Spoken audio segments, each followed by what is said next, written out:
Era noite em Praga. O vento cortava as vielas estreitas, trazendo consigo um cheiro metálico, como ferro recém-aquecido ou sangue fresco.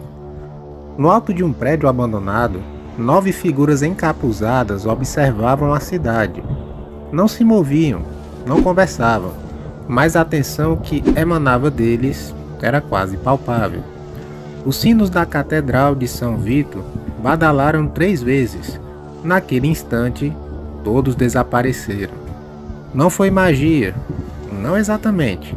Foi algo mais antigo, mais profundo. O tipo de desaparecimento que não deixa rastros nem na memória dos que assistem. Esses eram os 9 homens, e aquela noite seria mais um capítulo de uma história que começou séculos atrás. Então você que é novo no canal, já se inscreva, deixe o seu comentário, ajuda o narrador a bater os 5.000 inscritos e sem enrolação, vamos para o vídeo. Bom, a peste negra se espalhava como fogo em palha seca. As ruas estavam cheias de cadáveres empilhados e monges caminhavam com máscaras de bico, tentando afastar um cheiro que nem um incenso mais forte conseguia cobrir. Nessa época foi o surgimento da Ordem, 1347 para ser mais exato, em Florença. Mas algo pior do que a peste rondava a cidade. Homens e mulheres que haviam sido enterrados retornavam, não como mortos-vivos comuns, mas como casulos ambulantes para algo que se mexia dentro deles. Os médicos da época que tentavam cortar os corpos para estudar morriam imediatamente. Seus corações implodiam, como se fossem esmagados por uma mão invisível. O Papa Clemente V, desesperado, convocou 9 homens e mulheres de origens diferentes, todos com passados marcados por experiências com o sobrenatural. Essas pessoas foram reunidas numa cripta secreta, onde receberam artefatos feitos por um ferreiro cego, que, segundo as lendas, havia forjado armas para anjos caídos. Esses artefatos não eram simples ferramentas, eram pedaços de história esquecida, amaldiçoadas e consagradas ao mesmo tempo. E junto com eles veio o juramento: enquanto houver noite, haverá 9. Bom, essa ordem surgiu para combater alguns horrores que estavam devastando a Idade das Trevas, assim como todos vocês bem sabem aqui desse canal. Era uma época muito complicada. A primeira missão dos 9 homens foi nas catacumbas de Florença. Os gritos vinham debaixo da terra. Um dos 9, o inquisidor espanhol chamado Mateu de la Cruz, carregava a lâmina de ferro negro. Ele liderou o grupo até o fundo de um túnel, onde encontraram uma massa de carne pulsante presa nas paredes, respirando como se fosse viva. Dentro dela, dezenas de rostos se contorciam, vítimas da peste que haviam sido fundidas em um único corpo.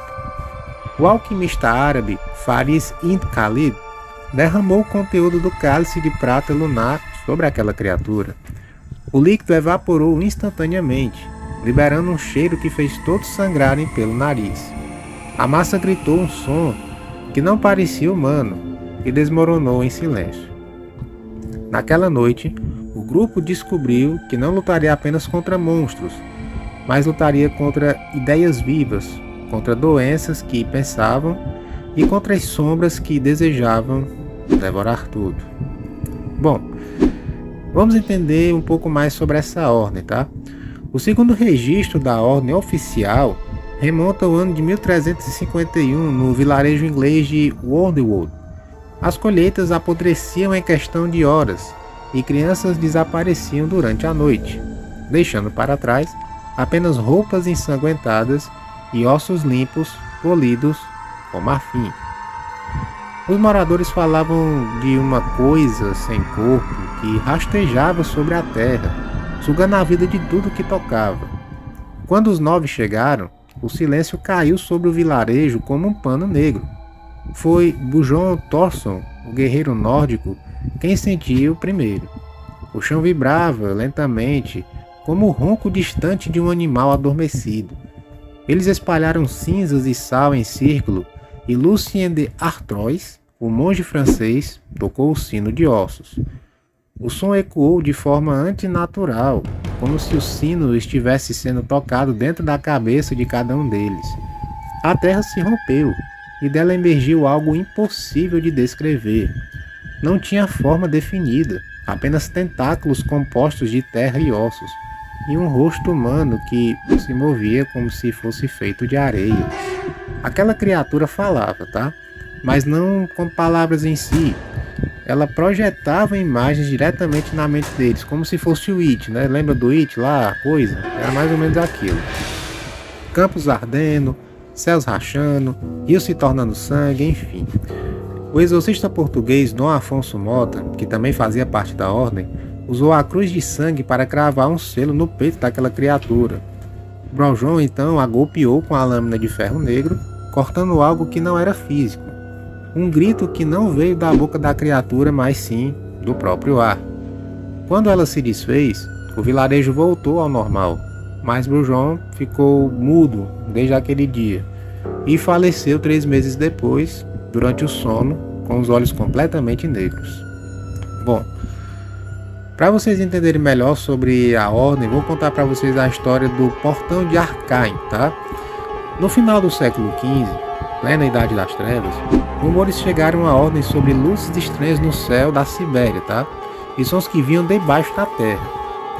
Na antiga cidade fortaleza de Arcaim, um portão para o outro lado estava se abrindo, como se fosse uma espécie de rachadura no tecido da realidade, tá? A ordem chegou em meio a uma tempestade de neve que parecia que estava viva. Os flocos se moviam contra o vento, girando em padrões geométricos. O samurai exilado, Kaito Sato, usou a máscara do olhar cego para atravessar a barreira invisível que protegia o portão. Do outro lado, havia um corredor de pedra que levava a um salão circular. No centro, um arco formado por ossos e metal pulsava como um coração.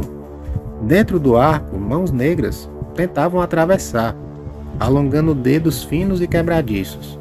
Faris e Khalid leu passagens do livro das Três Sombras, pronunciando nomes que fizeram o ar vibrar.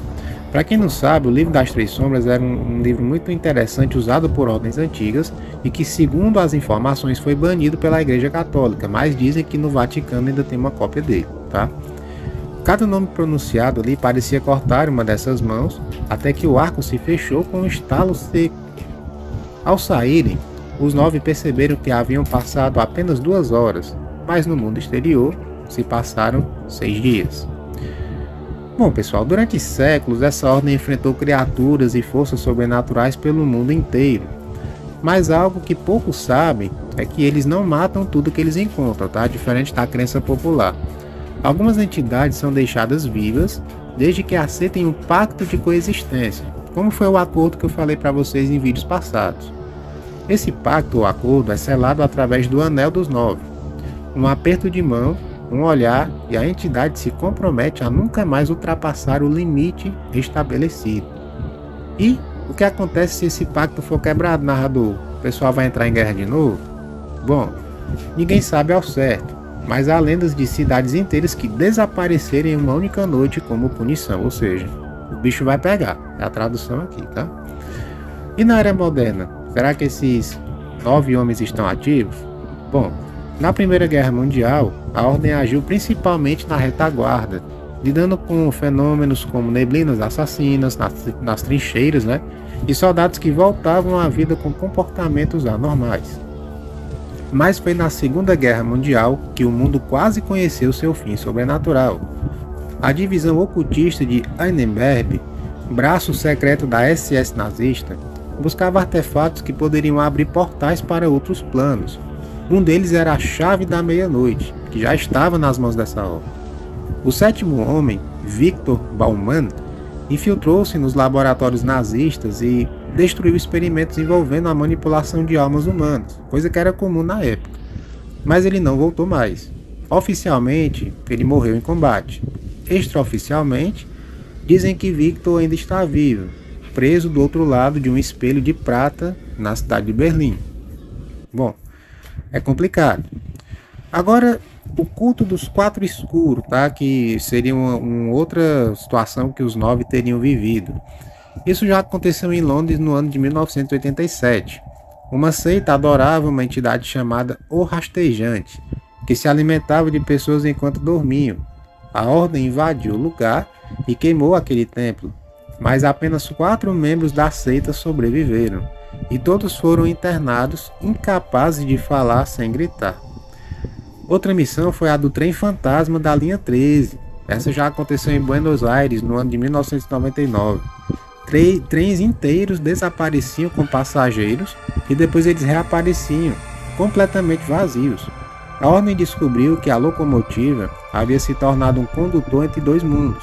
A linha foi desativada oficialmente, mas na verdade foi selada por eles, tá? Outro caso também foi o assassinato do 7º homem.